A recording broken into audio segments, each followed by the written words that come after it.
तो 5 ऐसी टिप्स जो आपके आइल्स रीडिंग में बैंड्स को इम्प्रूव कर देगी ऐसे, वो कौन सी है चलिए देखते हैं। सबसे पहली टिप जो आती है वो आती है, डोंट रीड एवरीथिंग। आपको हर एक चीज नहीं पढ़नी है, आपको क्वेश्चन में जाके कीवर्ड्स अंडरलाइन करने हैं, कीवर्ड्स ढूंढने हैं कि कीवर्ड्स इस क्वेश्चन का क्या हो सकता है।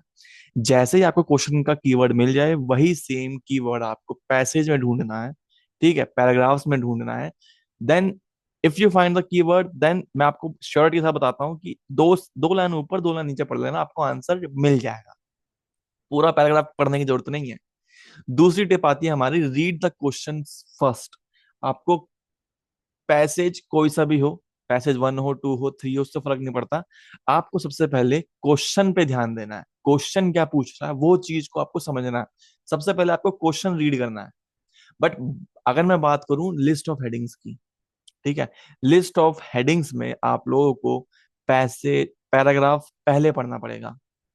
बट इसमें एक कैच ये है कि अगर आप लोगों को पैसेज 1 में लिस्ट ऑफ हेडिंग्स मिल जाती है, तो ये बहुत अच्छी चीज रहेगी। क्यों? क्योंकि पैसेज 2 में 3 में आपको लिस्ट ऑफ हेडिंग्स फिर नहीं मिलेंगी।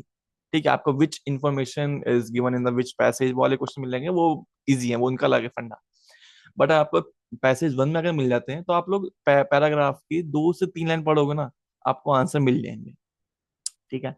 टिप नंबर 3 की बात करते हैं, प्रैक्टिसिंग स्किमिंग टेक्निक।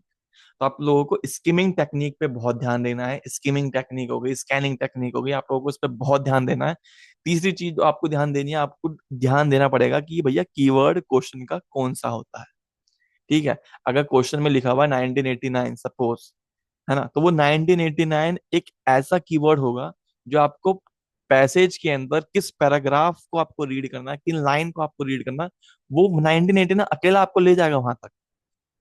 ठीक है। तो कीवर्ड का बहुत बड़ा रोल होता है। आप लोग कीवर्ड गलत ऑप्ट करते हो, वो बहुत गलत चीज है जो आप लोग कर रहे हो, पता नहीं क्यों। एनीवेज मैं उस पर भी वीडियो बनाऊंगा, अगर आप लोग कमेंट करोगे तो। खैर, टिप नंबर 4 पे आते हैं, वॉच फॉर सिनोनिम्स। आइल्स के अंदर अगर किसी क्वेश्चन में लिखा हुआ है इंट्रोडक्शन, इन सपोज डॉक्यूमेंट लिखा हुआ है, तो काफी सारे स्टूडेंट क्या करते हैं, वो डॉक्यूमेंट ही ढूंढेंगे पूरे पैसेज में, पैराग्राफ के अंदर वो डॉक्यूमेंट्स ही ढूंढेंगे। और मैं आप लोगों को बता दूं कि आइल्स के अंदर हर एक चीज पैराफ्रेज होती है। ठीक है।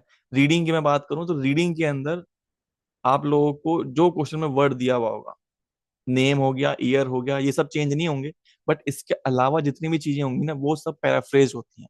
तो आप लोगों को ये नहीं करना कि भैया क्वेश्चन में डॉक्यूमेंट लिखा है तो मैं डॉक्यूमेंट ढूंढूंगा कि पैसेज में किस पैराग्राफ में डॉक्यूमेंट लिखा हुआ है। ऐसा नहीं होगा। इंफॉर्मेशन हो सकता है, ठीक है, या फिर कोई फाइल के बारे में कुछ चीज लिखी हुई हो सकती है, तो वो सेम एग्जैक्ट वर्ड नहीं मिलेगा। तो आप लोगों को इस चीज का काफी अच्छे से ध्यान रखना है। ठीक है। पांचवी टिप आती है हमारी, टाइम योरसेल्फ। आप जितने भी पैसेज करो, आप लोगों को अपने पैसेज जब भी आप करोगे ना, सपोज आप पैसेज 1 कर रहे हो, तो पैसेज 1 आप लोग टाइम लिमिट में करो कि भाई मुझे 15 मिनट के अंदर पैसेज 1 कंप्लीट करना है। पैसेज 2 करोगे तो पैसेज 2 का आपका ये फॉर्मूला होना चाहिए कि भाई मुझे 20 मिनट के अंदर पैसेज 2 कंप्लीट कर लेना है। और जब तक मैं पैसेज 3 पे आऊंगा, मुझे 30+ मिनट होने चाहिए मेरे पास पैसेज 3 करने के। ठीक है।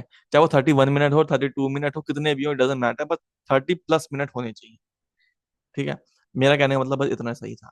एक बोनस टिप मैं आप लोगों को देना चाहता हूँ कि आप लोग क्या करो टाइम मैनेजमेंट के लिए, कि आप लोग इंटरनेट से, है ना, गूगल से कोई भी पैसेज उठाओ, कोई भी पैराग्राफ उठाओ, उसको रीड करो। बट उसको जैसे आप रीड करोगे ना, उसे स्टॉप वॉच में लगा के करना। और 1 मिनट में ये देखना कि आपने कितने वर्ड्स रीड करे। सपोज आपने 1 मिनट में 200 वर्ड रीड करें, तो उस 200 वर्ड को आपको 250 फिर 300 तक लेके जाना है, कि आप लोग 1 मिनट के अंदर 250 300 वर्ड तो रीड कर पाओ। तो अगर आप लोग ये स्ट्रेटेजी फॉलो करोगे ना, तो आपका टाइम मैनेजमेंट आपके लिए कोई हेक्टिक नहीं रहेगा। तो ये कुछ टिप्स थी जो मैंने अपने एग्जाम में फॉलो करी, जिसकी वजह से मेरे 8.5 आए थे रीडिंग में। तो that is why I'm giving you such tips. So if you guys follow such tips, then I'm 100% sure your bands will improve significantly. So, anyways, I hope you guys like this video. Please give this video a big thumbs up and subscribe to our YouTube channel. Moreover, if you are new here, then you can download our application, which is Med Nursing Solution from the Play Store, or the links given below in the description box. Thank you.